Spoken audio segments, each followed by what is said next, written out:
Hello and welcome to another episode of How to Paint. I've been playing a lot of catch up with all the recent Star Wars Shatterpoint expansions, so in this episode we're going to be looking at how to paint the Witches of Dathomir. So let's get into it. So as I said, this is the Witches of Dathomir expansion, and today we're just looking at the Nightsisters models. I've started off by assembling and cleaning up the sculpts here. They're pretty easy builds, they only build together one way, and I use plastic glue to do this. And then we're going to start off with some priming. I'm just going straight in with the white today. Normally you could do a zenithal prime with a black and then a grey and a white, but I feel like the red will really punch with a white undercoat here.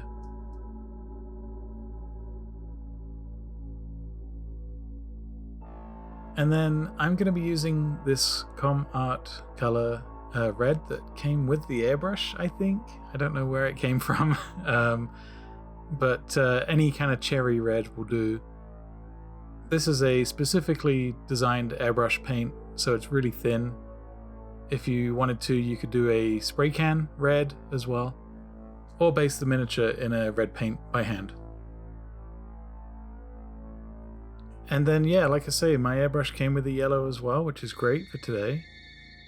And I'm just gently applying some quick highlights of yellow just straight from above. You can see I'm not moving the model other than just rotating it to get those yellows on there. And to shade the model, we're going to be using Carroburg Crimson. I'm just going in here, just getting a lot of these little wraps and straps and things, and just giving the overall outfit a quick shade here. And then I'm just using a watered down brush just to pull away from some of those thicker areas. For the flesh tones, we're going to be using a base of brown grey, and I'm applying this to anywhere that there's flesh, so the thighs, the head, the hands, that kind of thing. This paint can be a little thin, so I'm doing 2 coats here.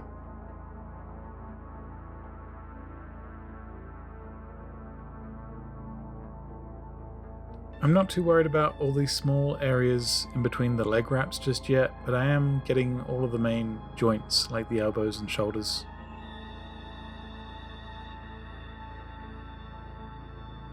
And I'm using Pro Acryl's Neutral Grey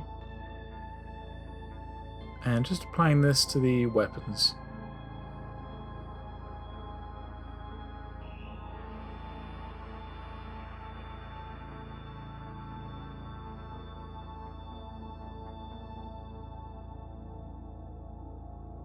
And now going back to the skin, we're going to be highlighting with pale skin. And you can see that I'm just building up a quick gradient here between the 2 colors, the brown grey and the pale skin. And I'm just applying some of that gradient in layers, building up to the next shade each time I'm happy with the previous one.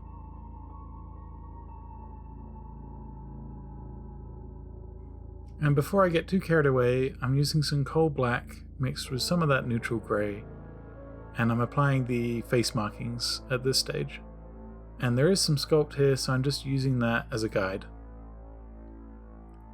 And I like to get some of the eye details in there at this early stage, so this is just some of the black.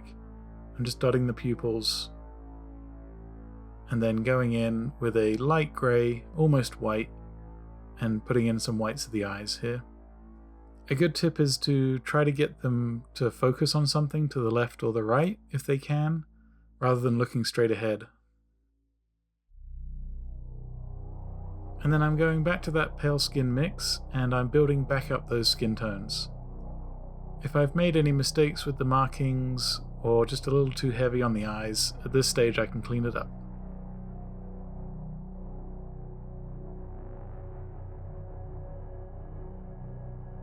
I've mixed up roughly 5 levels of colour and shade here between the pale skin and the brown grey, and I'm just applying each one to a smaller and smaller area as I build through that gradient that I've made. So you can see at this point here, I'm just applying it to the top of the head rather than going all the way down the back of the head and the neck. And then finally, this is the pale skin, just pure pale skin, and I'm applying this just to the front of the face here. And then I'm just repeating that process for the other larger areas of skin. And I tend to just kind of cut corners on these moments. So rather than doing 5 layers, I'll probably only do 3 for this section. And then I'm just going to mix in some fuchsia into that gradient mix. And I'm using this for the lips.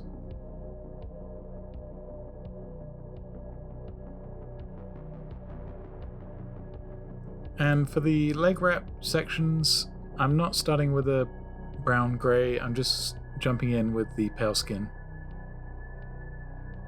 And I found that pure red is a pretty good match for that airbrush color, but honestly, depending on which color red you started off with, I'm just using that color again just to tidy up some of that overspill.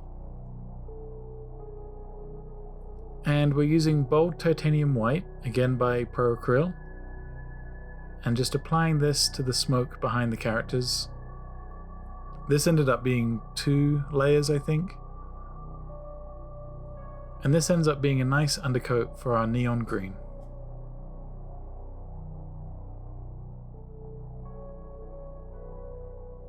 And it's at this stage I just want to get the bases ready. So this is my normal mix that I've done for all my other characters. This is a kind of neutral grey for all of the metal work.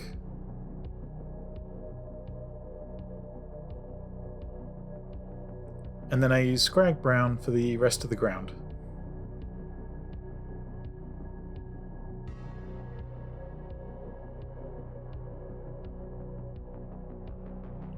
Okay, now to start work on the smoke, we're using Tesseract Glow, and you could use any other green fluorescent color as well. I like this paint a lot, so I'm using this.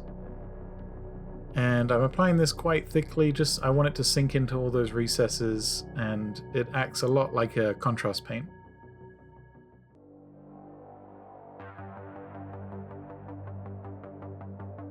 And I'm finishing out the bases with a dry brush of some light grey, followed by a dry brush of white. And then for any of the dirt areas, I use Iroko as a dry brush.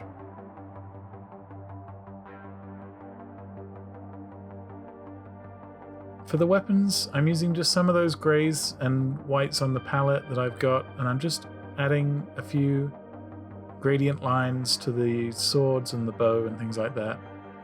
Just very quick, sketchy highlights and glints here on the weapons.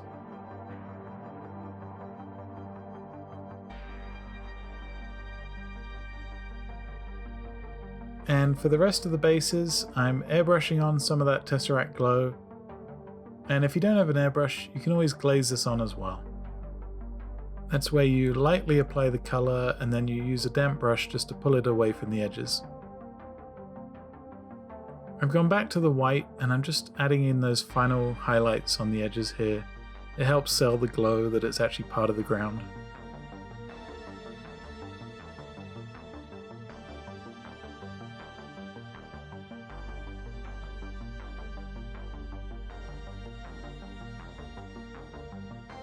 And I'm just using some of that Tesseract Glow just to add some object source lighting to the characters here.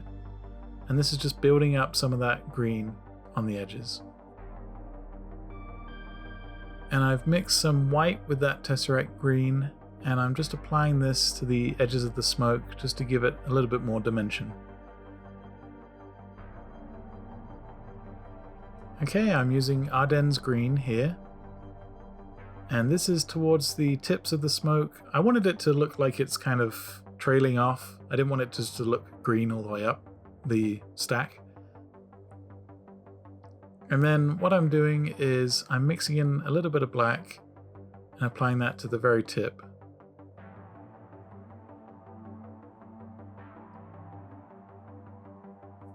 And then dampening my brush and blending the transition between the two colors.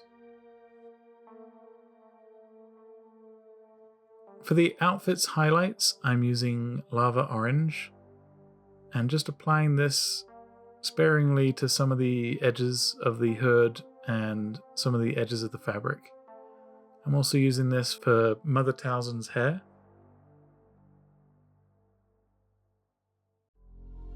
Some of the bigger, flatter areas, I'm using the pure red just to clean up some of that wash that pooled in the recesses. For the details on Mother Talzin, we're using Slaughter Red speed paint, and you could use any dark red here. I just wanted to use this one because I kind of like the look of it. And I'm just applying the markings. I couldn't find very good reference, only from the front, so I'm just kind of making up a lot of these patterns. I just wanted to make it look cool and true to the character. And then I decided to do the polka dot pattern. So this is just a very slow process, just adding little dots. I'm not being too careful, I'm just kind of sporadically putting these dots on here. I'm going for like an overall look rather than a hyper detailed approach.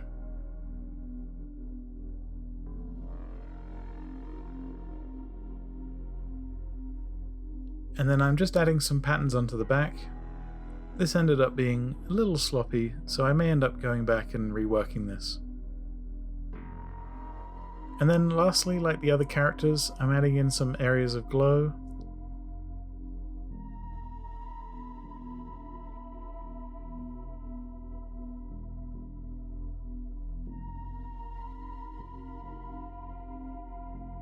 And she has some orangey brown details on her outfit, so I'm starting off with some dark wood here.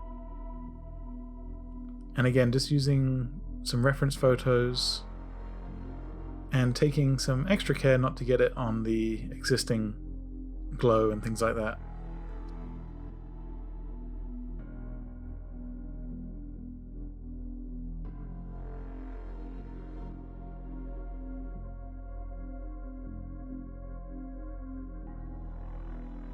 And then lastly, to highlight those brown areas, we're using XV88.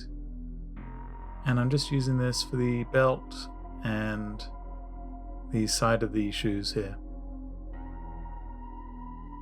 But other than those details, she's pretty similar to the other two.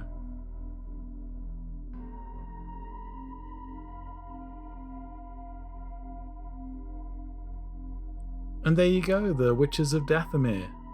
The Nightsisters and Mother Talzin are done and ready to hit a game of Shatterpoint.